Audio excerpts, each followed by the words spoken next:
नमस्कार. चंद्र राशीप्रमाणे मीन राशींच्या व्यक्तींना जुलै 2025 या महिन्यासाठी मी आता मार्गदर्शन करू इच्छितो. हा महिना जो आहे तो मीन राशींच्या व्यक्तींनी डिसिजन घेण्यात थोडा विलंब करावा. कारण थोडा विलंब आपल्याकडून झाला की सगळ्या गोष्टी सुलभ होतील असं दिसून येते.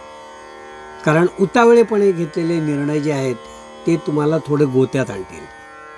जर विलंब केला तर आपल्याला विचार विनिमय करायला वेळ मिळेल आणि त्या विचारातून आपलं नुकसान टळेल. तर हा एक कॉन्सेप्ट तुम्हाला नवीन वाटेल, पण याचा तुम्ही अवलंब करून बघा. पटकन प्रतिक्रिया देऊन पटकन ताबडतोब त्याच्यावर काही निर्णय देऊन तुम्ही व्यक्त होऊ नका. उद्योगधंदा आपला जो आहे, काम जे आहे आपलं, त्या कामामध्ये आपण एखादी गोष्ट पटकन हो म्हणणं आपल्याला अंगलट येऊ शकतं. म्हणून वेळ मागून घ्या, त्याच्यावर पूर्ण विचार करा आणि आपण हो नाही त्याचा निर्णय घ्या. विशेषतः धंद्यात जे लोक आहेत, उद्योगधंदा करणारी जी मंडळी आहेत, ट्रेडिंग करणारी जी मंडळी आहेत, दलाली करणारी जी मंडळी आहेत, त्यांनी पटकन एखादा हो नाही हाचा निर्णय घेऊन आपल्या अंगलट येणार नाही याची काळजी घ्या. कारण एकदा आपल्या तोंडातून शब्द गेला की ते अस्त्र आहे. शब्द हे अस्त्र आहे, तर ते एकदा गेलं की गेलं. तर त्याची आपण योग्य ते आब राखा. मीन राशींच्या व्यक्तींना मी असं सांगू इच्छितो की या महिन्यामध्ये आपल्या भागीदार किंवा आपले जे कोणी जोडीदार असतील त्यांच्यावर पटकन विश्वास ठेवू नका. विशेषतः नोकरी धंद्यातले जे जोडीदार आहेत त्याच्यावर पटकन विश्वास ठेवू नका. त्यांना योग्य गैरसमज जो होतोय त्याची कल्पना द्या किंवा गैरसमजाचे मुद्दे जे आहेत ते समोरासमोर भेटून डिस्कस करा. बऱ्याचशा गोष्टी समोर भेटलं तर त्या सॉल्व्ह होऊ शकतात आणि हे आपल्याला या महिन्यात करावं लागणार आहे. फोनवर 10 फोन केले तरी तो गैरसमज दूर होणार नाही, तो एका भेटीत दूर होऊन जाईल. ह्याचा अनुभव तुम्ही घ्या आणि पुन्हा मला फीडबॅक द्या. उदाहरणार्थ मीन राशींच्या व्यक्तींना मी असं सांगू इच्छितो की सरकारी कामं, बँकेतील कामं, लोनची कामं ही आपण फोनवर कितीही फॉलोअप करा ती विलंबाने होतील.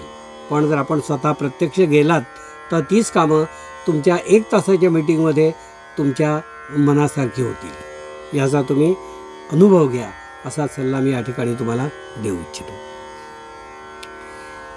प्रकृतीच्या बाबतीत जर म्हणाल तर ज्यांना अर्धशिशी किंवा अर्ध डोकं दुखणं, सायनस टाईप असे ज्यांना काही त्रास आहेत त्यांनी या महिन्यामध्ये थोडी काळजी घ्या. जे जुने आजार जे आहेत ते बळावतील किंवा मध्येच डोकं वर काढतील आणि आपले 2-3 दिवस खराब करून टाकतील. तर ज्यांना हे ऑलरेडी त्रास आहेत त्यांनी थोडं सावध राहा आणि ते रोग ज्या कारणाने वाढतात ते आपण टाळण्याचा प्रयत्न करा असाच सल्ला मी या ठिकाणी तुम्हाला देऊ इच्छितो.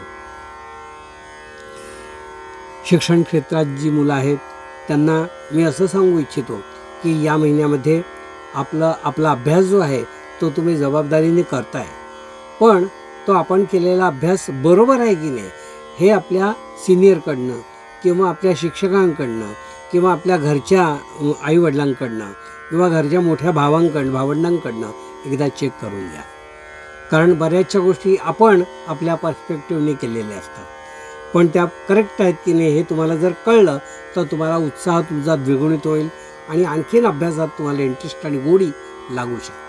म्हणून त्याप्रमाणे आपल्या थोड्याशा पॅटर्नमध्ये आपण बदल करा असा सल्ला मी या ठिकाणी तुम्हाला देऊ इच्छितो. ज्यांची तोंडी परीक्षा आहे किंवा ऑप्शनल परीक्षा आहे अशी ज्यांची असते त्यांनी ह्या परीक्षामध्ये अतिशय चांगले मार्क त्यांना मिळतील असं या ठिकाणी दिसतं.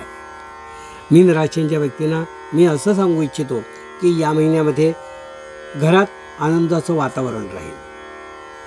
गर्भवती स्त्रिया ज्या आहेत विशेषतः मीन राशींच्या त्यांनी अपघाताने काही त्रास होणार नाही याची काळजी घ्या.